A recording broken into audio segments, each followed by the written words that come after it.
ఆ, ఆంధ్ర చరిత్రలో భాగంగా మనం ఇప్పుడు ఇక్ష్వాకుల గురించి మాట్లాడుకుందాము. ఇక్ష్వాకులు అనేవాళ్ళు ఆంధ్రాని పరిపాలించిన రాజ్యవంశీకుల్లో ఆ, వీళ్ళు కూడా చాలా ఇంపార్టెంట్ అన్నమాట మనకి. శాతవాహనులు ఆ, మొట్టమొదటిగా ఆంధ్రదేశాన్ని ఒక విభిన్న సామ్రాజ్యంగా పరిపాలించిన తర్వాత, ఎప్పుడైతే శాతవాహన వంశం అస్తమయం తర్వాత ఆ ఆ ప్రాంతం అంతా కొన్ని కొన్ని చిన్న చిన్న రాజ్యాలుగా విడిపోయింది. ఒక పెద్ద స్ట్రాంగ్ ఎంపైర్ ఏదైనా సరే, ఫర్ ఎగ్జాంపుల్ మౌర్యన్ ఎంపైర్, ఇలాగా ఒక స్ట్రాంగ్ ఎంపైర్ డిస్మాంటిల్ అయిపోయినప్పుడు చిన్న చిన్న రాజ్యాలుగా, స్వతంత్ర రాజ్యాలుగా ప్రకటించుకొని ఫామ్ అవుతాయి అన్నమాట. అలాగా ఇక్ష్వాకులు అనేవాళ్ళు జనరల్గా మనం చూస్తే విజయపూరి విజయపురి అనే ప్రాంతంని రాజధానిగా చేసుకొని పరిపాలించారనమాట. ఇక్ష్వాకుల రాజధాని ఏదంటే, క్యాపిటల్, ఇక్ష్వాకుల రాజధాని ఏదంటే మనకి విజయపూర్ అని చెప్పుకోవచ్చు. ఈ నాగార్జున కొండ ప్రాంతం ఏదైతే ఉందో ఆ ప్రాంతము శ్రీపర్వతం అంటాం అనమాట. నాగార్జున కొండని మా పురాణాల్లో ఆ శ్రీపర్వత ప్రాంతము, విజయపురి ప్రాంతాన్ని వీళ్ళు పరిపాలించారనమాట. మనం ఇక్ష్వాకుల యొక్క బ్యాక్గ్రౌండ్ చూసుకున్నట్టయితే, శాతవాహనుల తర్వాత ఆంధ్రాని మేజర్గా 2 టైప్ ఆఫ్ పీపుల్ పరిపాలించారు. వాళ్ళు ఎవరంటే, ఒకటి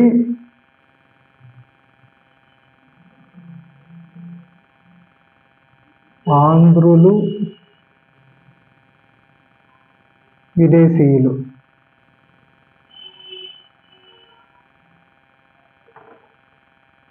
ఈ విదేశీయుల్లో మనం చూసుకున్నట్టయితే అబీరులు అనే వాళ్ళు వస్తారనమాట.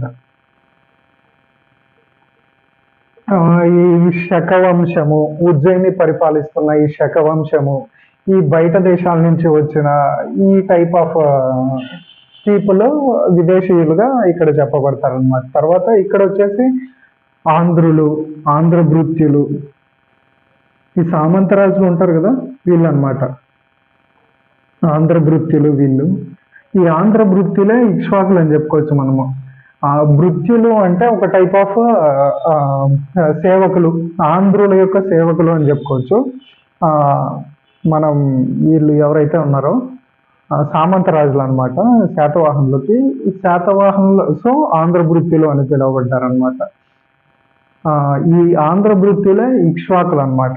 తర్వాత వచ్చేసి శ్రీ పార్వతీయులు అని కూడా అంటారు అనమాట వీళ్ళని, ఈ ఇక్ష్వాకుల్ని. తర్వాత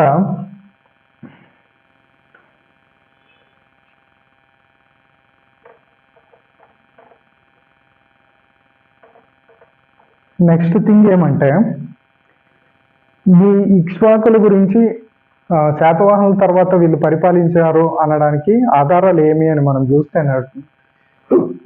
ఇక్కడ 3 కీవర్డ్స్ ఉంటాయి. ఆంధ్రభృత్యులు,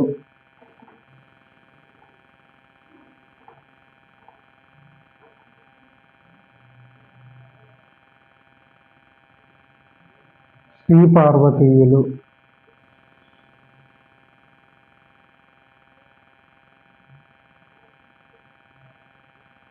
తర్వాత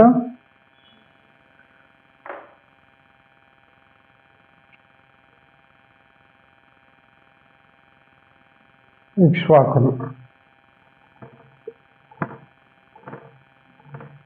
జనరల్గా ఇక్ష్వాకులు అంటానే మనకు గుర్తొచ్చేది ఏంటంటే, ఈ నార్త్ ఇండియా పార్ట్ ఉంది కదా, ఉత్తరప్రదేశ్, అక్కడ ఉన్నటువంటి ఏన్షియంట్ ఇక్ష్వాకులు అనేది గుర్తొస్తుంది అనమాట మనకి.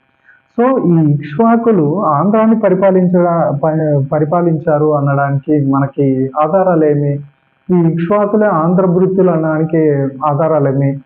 వాళ్ళ జన్మస్థలం ఎక్కడ? ఇలాంటి వాటి గురించి డీల్ చేసేదే ఇదనమాట. ఇక్కడ ఏమంటే మేజర్గా ఆంధ్రభృత్యులే ఇక్ష్వాకులు, ఈ ఇక్ష్వాకులే శ్రీపార్వతీయులు అని చెప్తాం అనమాట మనం.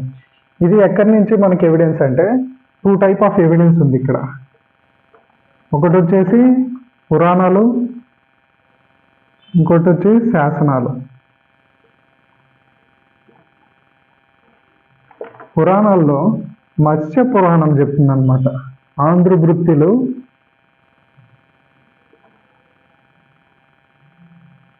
ఆంధ్రభృత్యులు ఇక్ష్వాకులు అన్నట్టు ఒక టైప్ ఆఫ్ మీనింగ్ తో ఈ మత్స్య పురాణం చెప్తుంది. తర్వాత శాసనాల్లో నాగార్జున కొండ శాసనం ఉందన్నమాట. ఈ నాగార్జున కొండ శాసనం ఏం చెప్తుందంటే, ఈ శ్రీ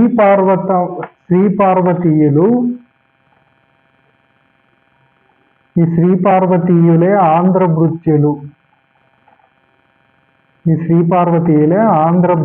అని చెప్తుంది అనమాట. ఇది ఎలా చెప్తుందంటే, అక్కడ దొరికినటువంటి శాసనాల్లో ఈ ఇక్ష్వాకు వంశాన్ని స్థాపించింది శ్రీశాంతమూలుడు అనమాట.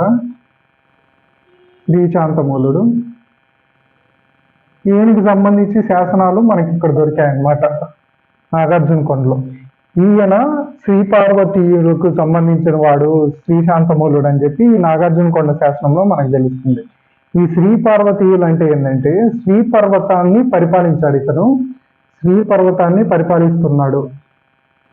ఈ శ్రీ పర్వతం పరిపాలించిన ప్రాంతం కాబట్టి వీళ్ళే శ్రీ పార్వతీయులు అని చెప్పబడింది అనమాట. ఈ శ్రీ పర్వతంకి పశ్చిమాన ఉన్నటువంటి శ్రీపర్వతంకి పశ్చిమ పాదంలో ఇతని యొక్క రాజధాని ఉంది అని చెప్పబడింది ఇక్కడ. ఏది? విజయపురి అని. శ్రీపర్వతంకి పశ్చిమ పాదంలో విజయపురి ప్రాంతాన్ని శ్రీశాంతమూలుడు పరిపాలిస్తున్నాడు. ఇతడు ఆంధ్రభృత్యుడు అన్నట్టు ఒక టైప్ ఆఫ్ ఎవిడెన్స్ మనకి ఇక్కడ నాగార్జున కొండ శాసనంలో దొరికిందనమాట. ఇది మేజర్ గా వీళ్ళ హిస్టరీకి రిలేటెడ్ గా ఒక టైప్ ఆఫ్ ఎవిడెన్స్ అన్నమాట. తర్వాత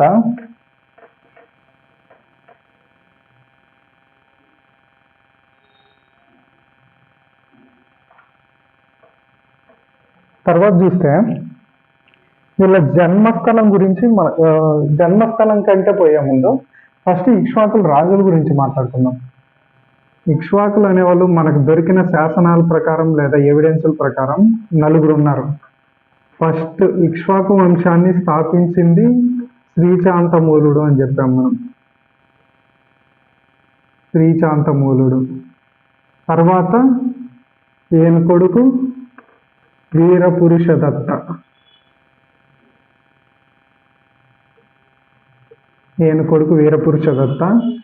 ఈయన తర్వాత వచ్చింది యహువల శాంతమూలుడు లేదా 2వ శాంతమూలుడు అని కూడా మనం చెప్తాము ఇతన్ని. తర్వాత లాస్ట్ చివరివాడు రుద్రపురుషదత్త అన్నమాట. ఇది 2018 Group 2 బిట్ అన్నమాట. ఇక్ష్వాకుల్లో చివరివాడు ఎవరు అని రుద్రపురుషదత్త. ఇది లాస్ట్ Group 2లో క్వశ్చన్ అన్నమాట. తర్వాత జనరల్ గా వీళ్ళ మతం గురించి మాట్లాడుకున్నట్లయితే వీళ్ళు శైవ మతానికి సంబంధించిన వాళ్ళు, అంటే వైదికం, Hinduism type of thing major గా పాటించారన్నమాట. కానీ ఒక వీరపురుషదత్త మాత్రమే బౌద్ధ మతం పాటించాడనమాట. ఈయన కాలంలోనే ఆంధ్ర ప్రాంతంలో బౌద్ధానికి ఒక స్వర్ణయుగం అని మనం చెప్పచ్చు. ఇప్పుడు నాగార్జున కొండలో మనకు దొరికిన శాసనాలు అన్నిట్లోన మేజర్ ఇంపార్టెంట్ కట్టడాలు అన్ని ఈయన కాలానికి సంబంధించింది. ఇక్కడే ఎక్కువ అభివృద్ధి చెందింది. అమరావతి శిల్పకళ అయితేనేమి, నాగార్జున కొండ విశ్వవిద్యాలయం, ఈ టైప్ ఆఫ్ థింగ్స్ అన్ని ఈ వీరపురుషదత్త కాలంలోనే జరిగాయన్నమాట. మనం గుర్తుపెట్టుకోవాల్సింది, ఇక్ష్వాకుల కాలంలో బౌద్ధాన్ని పాటించిన ఏకైక రాజు ఎవరంటే వీరపురుషదత్త అన్నమాట. ఇది ఒక అవుట్లైన్ ఇక్ష్వాకు రాజుల గురించి. ఇప్పుడు వీళ్ళ జన్మస్థలము వీటి గురించి చూద్దామన్నమాట. ఇక్ష్వాకుల జన్మస్థలం.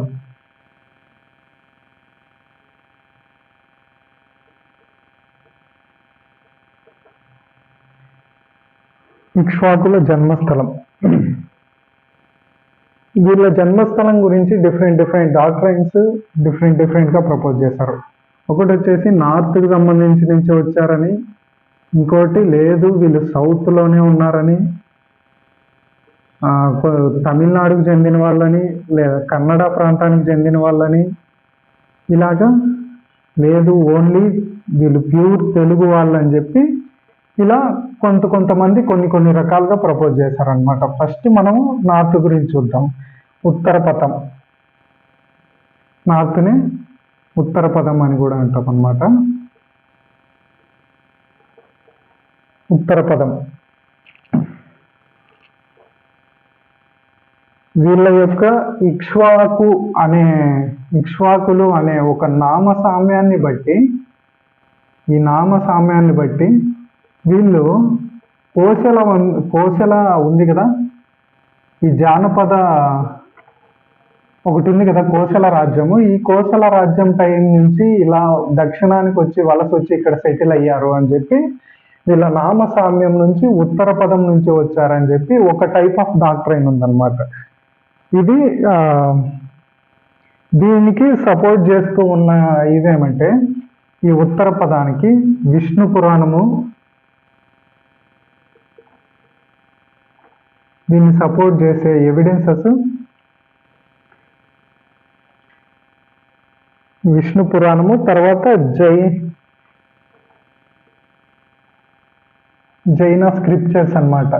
జైన యొక్క గ్రంథాలు కొన్ని దీన్ని బలపరుస్తాయన్నమాట. ఈ ఉత్తర పదం వీళ్ళ జన్మస్థలం అని చెప్పి అక్కడి నుంచి ఇక్ష్వాకు రాకుమారులు దక్షిణానికి వలస వచ్చి ఇక్కడ రాజ్యాన్ని స్థాపించుంటారు అని చెప్పి ఒక టైప్ ఆఫ్ డాక్ట్రైన్. కానీ మనం చూసుకున్నట్టయితే ఇది రాంగ్. ఎలా రాంగ్ అంటే వీళ్ళ శాసనాల్లో కానీ ఎక్కడా వీళ్ళు ఉత్తర పదం ఇంకా వచ్చినట్టు చెప్పుకోలేదన్నమాట. సో ఉత్తర పదానికి చెందిన వాళ్ళు కాదు అని చెప్పి చెప్పుకుంటాము. తర్వాత ఇంకోటి ఏంటంటే వీళ్ళ పేర్లు చూస్తే మనము అడిగిసిరి, శాంతసిరి, తర్వాత వచ్చేసి సమ్ పేర్లు ఎండులో కండ, చిలిక, ఇలాగా ఇవన్నీ దక్షిణ భారతదేశం యొక్క పదాలు అన్నమాట. దక్షిణ భారతదేశం యొక్క పదజాలము. సో వీళ్ళు దక్షిణానికి చెందిన వాళ్ళు కాబట్టి ఈ టైప్ ఆఫ్ పేర్లు అనేవి పెట్టుకున్నారు అని చెప్పి చెప్తుంది అనమాట. సో పక్కా వీళ్ళు నార్త్ నుంచి ఈ కోసల సామ్రాజ్యం నుంచి వచ్చి ఇక్కడ సెటిల్ అయిన వాళ్ళు కాదు అని చెప్పేసి ఇది చెప్తుంది అనమాట. ఇది ఉత్తర పదానికి సంబంధించింది. తర్వాత ఇంకో ఎవిడెన్స్ ఏంటంటే వీళ్ళు దక్షిణానికి చెందిన వాళ్ళని వీరపురుష దత్త ఉన్నాడు కదా, రెండవ రాజు. ఈ వీరపురుష దత్త వచ్చేసి ఈయనకి నలుగురు భార్యలని తన మేనత్త కూతురుని పెళ్లి చేసుకున్నాడు అనమాట. ఈ మేనత్త కూతురుని పెళ్ళాడే సాంప్రదాయం ఏదైతే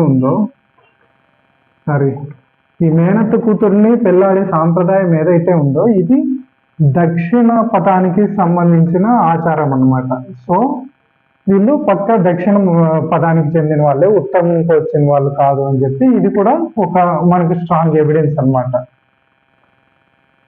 సో ఉత్తర పదం కాదు అని చెప్పింది. తర్వాత వచ్చేసి వీళ్ళు కన్నడ ప్రాంతం నుంచి వచ్చి ఉండొచ్చు అని చెప్పి ఒకతను చెప్పాడు. ఎవరంటే ఓగెల్ పండితుడు. కన్నడ నుండి వచ్చింటారు అని చెప్పింది ఎవరంటే ఓగెల్ పండితుడు అనమాట. లేదు వీళ్ళు తమిళ ప్రాంతం నుంచి వచ్చింటారని చెప్పి గోపాలాచారి చెప్పాడనమాట. వీళ్ళు తమిళ ప్రాంతం నుంచి వచ్చింటారని గోపాలాచార్య, కన్నడ నుంచి వచ్చింటారని ఓగెల్ పండితుడు చెప్పాడనమాట. తర్వాత ఫైనల్గా మనకు ఈ ఎవిడెన్స్లు అన్నీ బేస్ చేసుకొని లేదు వీళ్ళు తెలుగు వాళ్ళే, ఆంధ్రులే అని చెప్పి మనకు చెప్పింది ఎవరంటే ఫైనల్గా కాల్డ్వెల్.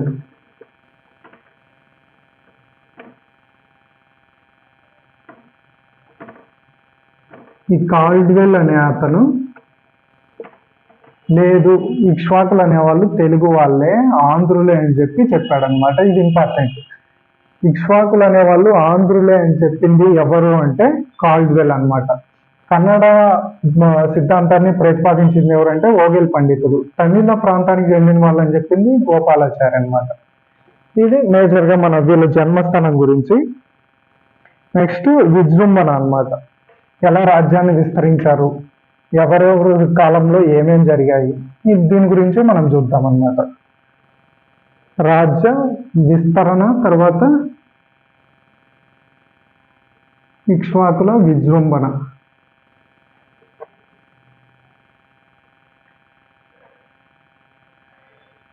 మనం శాతవాహనుల గురించి మాట్లాడుకునేటప్పుడు లాస్ట్లో పులోమావి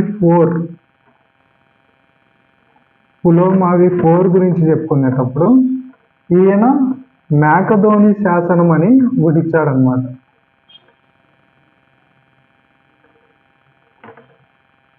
మేకధోని శాసనం అని ఒక శాసనం ఇచ్చాడు. ఈయన శాతవాహనుల వంశానికి చెందినవాడు పులోమావి ఫోర్. ఈయన మేకధోని శాసనం ఒకటి ఇచ్చాడని చెప్పి మనం చెప్పుకున్నాం. ఈ మేకధోని శాసనము ఈ పులోమావి ఫోర్ ఇచ్చాడు కాబట్టి ఇది ఎక్కడంటే కర్ణాటకలోని బళ్ళారి ప్రాంతంలో మనకి అవైలబుల్ ఉందన్నమాట. ఈ బళ్ళారి ప్రాంతంలో పోయి శాతవాహన రాజు ఎందుకు ఇచ్చాడంటే, సో ఈ వీళ్ళ రాజధాని ఏదైతే ఉందో శాతవాహనులది, అక్కడ ప్రాంతం అంతా వీళ్ళు ఎవరో వచ్చి ఆక్యుపై చేశారు. సో ఈయన్ని బళ్ళారికి తరిమి కొట్టి అక్కడ ప్రాంతాన్ని ఇక్ష్వాకులు ఆక్యుపై చేసుకున్నారు. సో ఈయన బళ్ళారికి వెళ్ళిపోయి అక్కడ సెటిల్ అయ్యాడు అని చెప్పి ఒక టైప్ ఆఫ్ ఎవిడెన్స్ అన్నమాట మనకి. ఇలాగా ఇది ఒక బ్యాక్గ్రౌండ్ అన్నమాట. మనం ఇప్పుడు టాపిక్లోకి వెళ్తే, శ్రీశాంతమౌళుడు ఎవరైతే రాజ్య స్థాపన చేశాడో క్రీస్తు శకం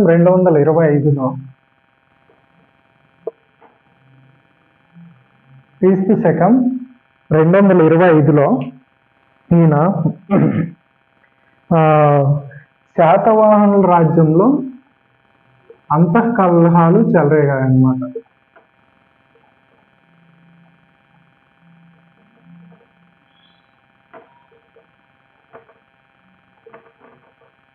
శాతవాహన రాజ్యంలో అంతఃకలహాలు చెలరేగాయి. దేనివల్ల అంటే, ఈ పులోమావి ఫోర్ అనేవాడు రాజ కుటుంబీకుడు కాదు, సమ్ బయట వాళ్ళకి పుట్టాడు, సమ్ దత్తత తీసుకున్నారు, ఈ టైప్ ఆఫ్ థింగ్, ఈయన దీనికి చెందినవాడు కాదు అన్నట్టు ఒక టైప్ ఆఫ్ ఈ స్ప్రెడ్ అనేది అయింది. దానివల్ల వచ్చేసి రాజ్యంలో అంతఃకలహాలు చెలరేగాయి.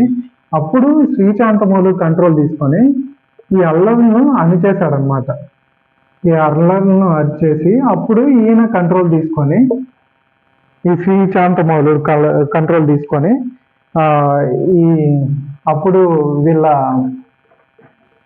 సామంతరాజులు ఉంటారు కదా, శాతవాహనుల యొక్క సామంతరాజులు, ఈ సామంతుల రాజుల యొక్క సహాయంతో ఈ అంతఃకలహాలని అణిచేసి వీళ్ళ సహాయంతో ఈ మొత్తాన్ని ఆక్యుపై చేసుకునేసాడు. శాతవాహనుల దీన్ని ఆక్యుపై చేసుకొని పులోమావి ఫోర్ని ఇక్కడ నుంచి తరిమి కొట్టేశాడు అనమాట. ఇలాగా ఈయన ఇక్కడ వచ్చిన దాన్ని యూజ్ చేసుకున్నాడు. ఈ సామంతులు ఎవరు అంటే పుగీయులు, ధనికులు, మేజర్గా వీళ్ళ సహాయంతో, పుగీయులు ధనికులు సహాయంతో ఈయన శ్రీశాంతమౌళుడు వీళ్ళని తరిమి కొట్టేశాడు అనమాట. పులోమావి ఫోర్ని బళ్ళారి ప్రాంతానికి తరిమి కొట్టేసి ఇక్కడ రాజ్య స్థాపన చేశాడనమాట. క్రీస్తు శకం 225లో ఈయన 20 సంవత్సరాలు పరిపాలించాడు. క్రీస్తు శకం 225 ఇంకా 245 దాకా ఈయన పరిపాలించాడు అనమాట. వీళ్ళు ఇలా వెలేసిన తర్వాత శ్రీశాంతమౌళుడి తర్వాత వీరి రాజులు క్రీస్తు శకం 300 వరకు పరిపాలించారనమాట. అంటే సుమారు 75 సంవత్సరాలు ఈ ఇక్ష్వాకులు అనేవాళ్ళు పరిపాలించారు. ఇది మనకి ఎలా తెలుస్తుందంటే వీళ్ళు 300 వరకే పరిపాలించారని. పల్లవులు ఇక్ష్వాకుల రాజ్యాన్ని ఆ టైంలో ఆక్యుపై చేస్తున్నారు. క్రీస్తు శకం 3వ శతాబ్దంలో పల్లవులు ఇక్ష్వాకు సామ్రాజ్యాన్ని ఆక్యుపై చేసుకున్నారు. ఇది మనకు దేని ద్వారా తెలుస్తుందంటే, మంచికల్లు శాసనం తర్వాత మైదవోలు శాసనం, మంచికల్లు శాసనం తర్వాత మైదవోలు శాసనం నుంచి మనకి తెలుస్తుంది అనమాట. మంచికల్లు, మైదవోలు శాసనం నుంచి పల్లవులు అనేవాళ్ళు ఇక్ష్వాకుల్ని ఆక్యుపై చేసుకున్నారు అని చెప్పి తెలుస్తుంది అనమాట. ఇది గుంటూరు జిల్లాలో ఈ 2 శాసనాలు మనకు లభించాయి. ఈయన పల్లవులు ఇక్ష్వాకులు నిర్జించి రాజ్యాన్ని ఆక్రమించారని ఇక్కడ ఎవిడెన్స్ అన్నమాట. మనకి పురాణాల ప్రకారము ఇక్ష్వాకు రాజులు ఎంతమంది అంటే 7 అని చెప్పారు. కానీ మనకు దొరికిన ఎవిడెన్స్ ప్రకారం 4 అన్నమాట. ఒకవేళ బిట్ అడిగితే పురాణాల ప్రకారం ఇక్ష్వాకు రాజులు ఎంతమంది అంటే 7 అని చెప్పి చెప్పుకోవచ్చు. కానీ మనకు ఎవిడెన్స్ ప్రకారం 4 ఉన్నారన్నమాట. ఇది ఇంకో నోటబుల్ పాయింట్. తర్వాత శ్రీశాంతమౌళుడు గురించి మనం చూద్దాం. ఇప్పుడు ఇక్ష్వాకు రాజుల్లో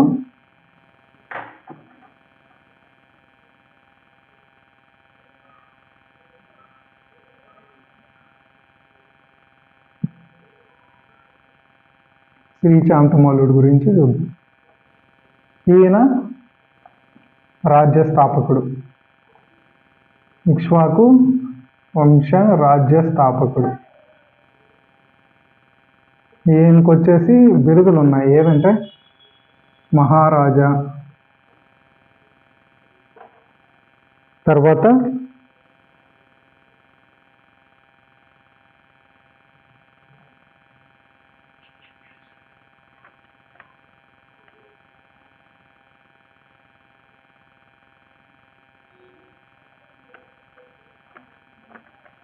మహావీర, మహారాజా, మహావీర, అప్రతిహత శాసనుడు, అప్రతిహత శాసనుడు. ఇవి ఈయన యొక్క బిరుదులు అన్నమాట.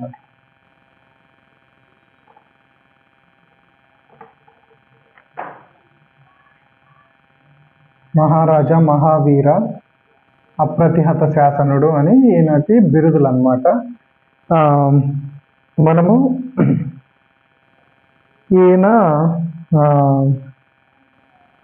సామంత రాజులు ఉన్నారన్నమాట ఈయన కింద.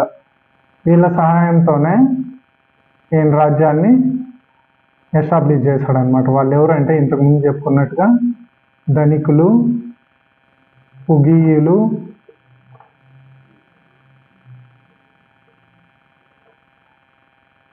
పల్లవులు కూడా స్టార్టింగ్లో ఈయన యొక్క సామంత రాజులుగా ఉండేవాళ్ళు. పల్లవులతో పాటు బృహత్పాలాయనులు,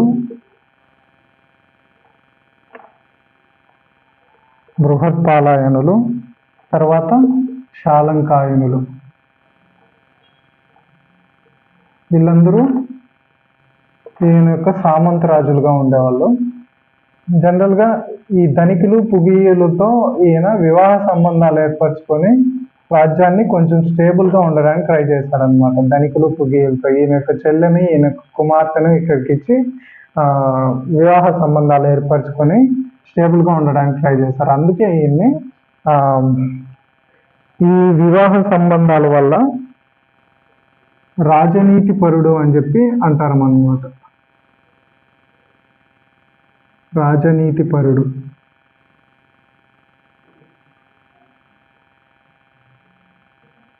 స్టేట్స్మెన్ ఆ టైప్లో అనమాట. వివాహ సంబంధాలు ఏర్పరచుకొని రాజ్యాన్ని కొంచెం స్టేబుల్గా చూడడానికి ట్రై చేశారు. సో ఈయన ఒక గొప్ప రాజనీతి పరుడు అని చెప్పి చెప్పుకోవచ్చు అనమాట. తర్వాత శ్రీశాంతమౌళి యొక్క పూర్వీకులు బౌద్ధ మతస్థులు అయి ఉంటారని చెప్పి, ఈయన యొక్క పూర్వీకులు బౌద్ధ మతస్థులు అయి ఉంటారని చెప్పి ఒక వాదన ఉందన్నమాట. బౌద్ధ మతస్థులు అయి ఉండొచ్చు అని చెప్పి ఒక వాదన అయితే ఉందన్నమాట. తర్వాత చంద్రశ్రీ అనంతరం పులోమావి 4, చంద్రశ్రీ తర్వాత పులోమావి 4 వచ్చి అంతఃకలహాల్లో జోక్యం చేసుకొని ఈయన వంశ గౌరవాన్ని పెంచాడన్నమాట. తర్వాత ఇతను మేజర్గా ఏ ప్రాంతాలు, ఇప్పుడున్న ఆంధ్రాలో ఏ ప్రాంతాలు పరిపాలించాడంటే తూర్పుగోదావరి ప్రాంతం,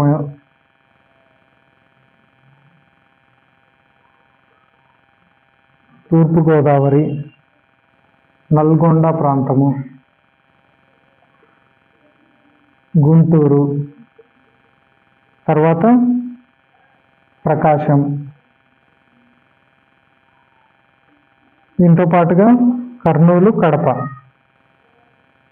ఈ ప్రాంతాలన్నీ కూడా ఇంత పెద్ద ప్రాంతాలన్నీ ఆక్యుపై చేసి ఒక గొప్ప పెద్ద రాజ్యంగా ఏర్పాటు చేశాడనమాట ఇక్ష్వాకు సామ్రాజ్యాన్ని. తూర్పుగోదావరి, నల్గొండ, గుంటూరు, ప్రకాశము మనం ఇలా మ్యాప్లో చూసుకున్నట్టయితే ఇది జస్ట్ ఇమాజిన్ చేసుకొని ఇది ఆంధ్ర ప్రాంతము, ఇది బే ఆఫ్ బెంగాల్ అనుకున్నాము. ఇక్కడ కర్నూలు ఉంటుంది, కర్నూలు, ఇక్కడ కడప, కడపతో పాటు గుంటూరు, ప్రకాశం, గుంటూరు, ప్రకాశము, కడప, కర్నూలు 4 వరుసగా ఉన్నాయి. దీంతో పాటు పైన తెలంగాణలో నల్గొండ ప్రాంతము, దీంతో పాటు ఈ పైన కొద్దిగా పైన తూర్పుగోదావరి, ఈ కృష్ణా లేకుండా ఇక్కడ ఈస్ట్ గోదావరి ప్రాంతం అనమాట. ఇంత పెద్ద రాజ్యంగా ఈయన విస్తరించి చేశాడనమాట. ఇది ఈయన పరిపాలించిన ప్రాంతం అన్నమాట. తర్వాత ఈయన మేజర్గా ఇచ్చిన శాసనాలు అన్నమాట, ఇవి చాలా ఇంపార్టెంట్. శ్రీశాంతమౌళుడుకి సంబంధించిన శాసనాలు ఏవేమంటే రెంటల శాసనం, తర్వాత కేసానపల్లి శాసనం,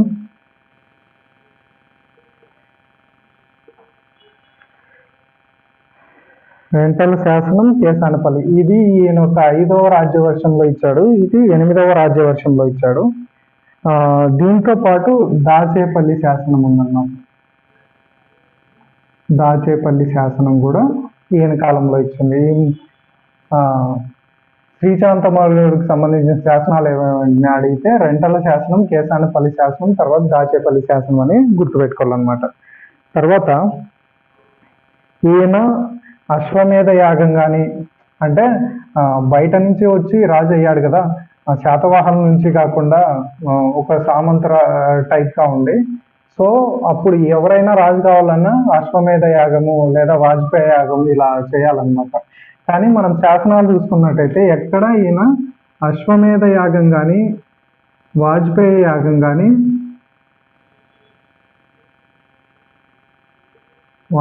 యాగం కానీ చేసినట్టు ఆధారాలు లేవన్నమాట.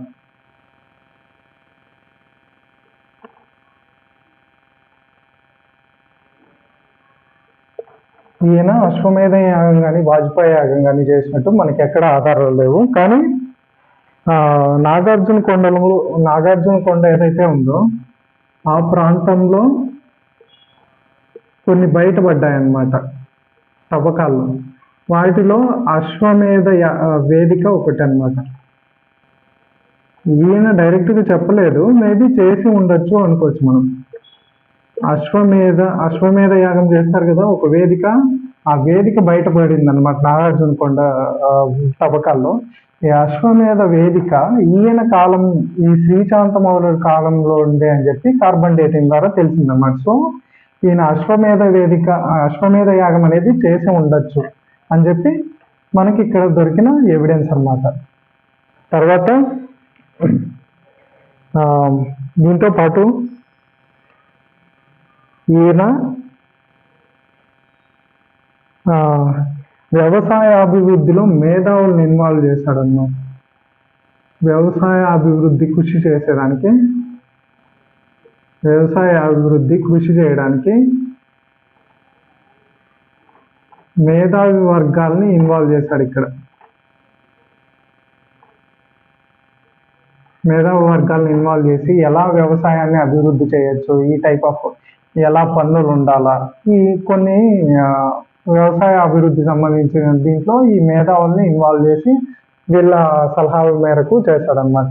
ఇలా మొట్టమొదటిసారిగా వ్యవసాయ అభివృద్ధిలో మేధావి వర్గాన్ని ఇన్వాల్వ్ చేసిన రాజు ఎవరంటే శ్రీశాంతమౌళుడు అని చెప్పి మనం చెప్పుకోవచ్చు అనమాట. ఇది మేజర్గా ఈయన గురించి. దీంతో పాటు ఈయన పరమ వైదికుడు అనమాట. మతపరంగా వస్తే పరమ వైదికుడు, వైదిక మతానికి సంబంధించిన వాడు పరమ వైదికుడు. ఈయన వచ్చేసి విరూపాక్ష ప్రతిభక్తుడు అనమాట. విరూపాక్ష అంటే శివుడు అనమాట. సో శైవ మతానికి చెందిన వాళ్ళు అన్నాం కదా, అలాగనమాట. ఈయన విరూపాక్ష ప్రతిభక్తుడు అంటే శివుణ్ణి పూజించేవాడు, శివుడు అంటే ఈయనకి చాలా ఇష్టం అన్నమాట. అలాగా పరమ వైదికుడు, విరూపాక్షపతి భక్తుడు, అగ్నిహోత్ర, అగ్నిష్టోమ, అశ్వమేధ, వాజపేయి యాగాలు చేసి హిరణ్యకోటి శతసహస్ర, శతసహస్ర దానాలు ఇచ్చాడనమాట. డిఫరెంట్ క్రతులు, యజ్ఞయాగాలు చేసి హిరణ్యకోటి అంటే 1000 కోటి, హిరణ్యకోటి శతసహస్ర ఇలా దానాలు ఇచ్చాడని మనకి చెప్పుకోవచ్చు అనమాట. ఈయన హిరణ్యకోటి శతసహస్ర అంటే 100 కోట్ల దానాలు అనేది ఇచ్చాడు యజ్ఞయాగాలు చేసేటప్పుడు. తర్వాత శతసహస్ర,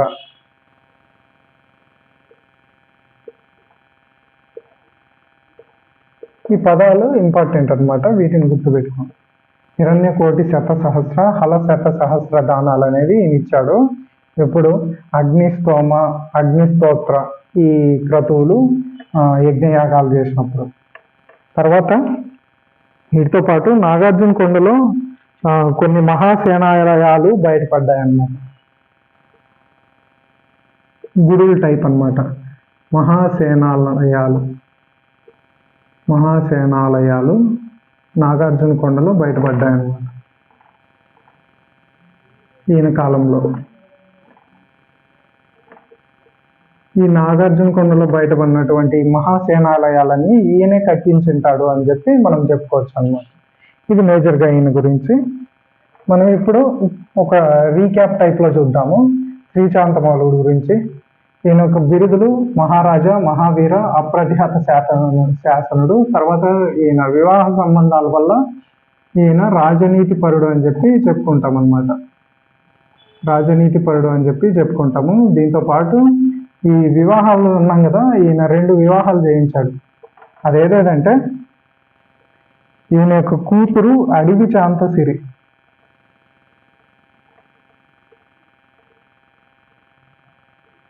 ఈ అడవి చాంతసిరిని ధనిక వంశానికి చెందినటువంటి స్కంద విశాఖకి ఇచ్చి పెళ్లి చేశాడనమాట. ఈ ధనిక వంశానికి చెందినటువంటి స్కంద విశాఖకి ఇచ్చి పెళ్లి చేశాడనమాట తన కూతురైనటువంటి అడవి చాంతసిరిని. స్కంద విశాఖ, ధనిక, ఈ కాక అనేది గుర్తుపెట్టుకో, ధనికి సంబంధించింది. ఈ అడవి తన కూతుర్ని. తర్వాత వచ్చేసి తన చెల్లెలైనటువంటి, తన సోదరైనటువంటి చాంతసిరిని, ఈమె సోదరన్నమాట. శాంతమౌళుడి యొక్క సోదరి చాంతసిరి. ఈమెని పుగీయ వంశానికి చెందినటువంటి స్కందశ్రీకి ఇచ్చి పెళ్లి చేశాడు. చాంతశ్రీ అనుకుందాము చాంతసిరిని. ఈ చాంతశ్రీని స్కందశ్రీకి ఇచ్చి పెళ్లి చేశాడు. ఈయన పుగీయ వంశానికి చెందినవాడు అనమాట. ఇది గుర్తుపెట్టుకో. కా ఉంటే ధనిక విశాఖ, ఈయన ధనిక వంశానికి చెందినవాడు. సో కా అంటే కూతురు ఉంది కాబట్టి కూతురుని పెళ్లి చేసుకుందాం అనుకున్నాము. కాకు సంబంధించింది అడవి చాంతసిరి కూతురు, ధనిక వంశమైన స్కందసిరికి ఇచ్చి పెళ్లి చేశాడు. తర్వాత ఇక్కడ చాంతసిరి యాక్చువల్గా చాంతశ్రీ అనుకున్నాం. చాంతశ్రీని స్కందశ్రీకి ఇచ్చి పెళ్లి చేశాడు. ఈ స్కందశ్రీ అనే ఆయన పుగీయుడు అనమాట. వీళ్ళిద్దరూ ఈయన సామంతరాజులు అనమాట, ధనికులు, పుగీయులు. రాజ్యాన్ని మేబీ వాళ్ళు కొంచెం స్ట్రాంగ్ అయి ఉండొచ్చు. అలాగా మళ్ళీ అటాక్ చేయకుండా వీళ్ళతో వివాహ సంబంధాలు ఏర్పరచుకోవడం వల్ల రాజ్యాన్ని కొంచెం స్టేబుల్గా చేసుకోవచ్చు అనమాట. సో ఇదనమాట. దీంతో పాటు ఈయన ఇచ్చినటువంటి శాసనాలు రెంటాల శాసనము,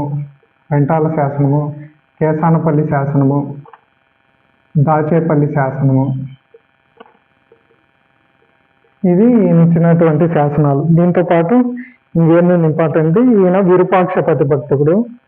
తర్వాత నాగార్జున కొండలో ఈయన చాలా ఆలయాలు కట్టించాడని మనం చెప్పుకోవచ్చు. ఇది మేజర్గా ఈయన గురించి శ్రీశాంతమౌళి. తర్వాత మిగిలిన రాజుల గురించి నెక్స్ట్ వీడియోలో మాట్లాడుతున్నాం.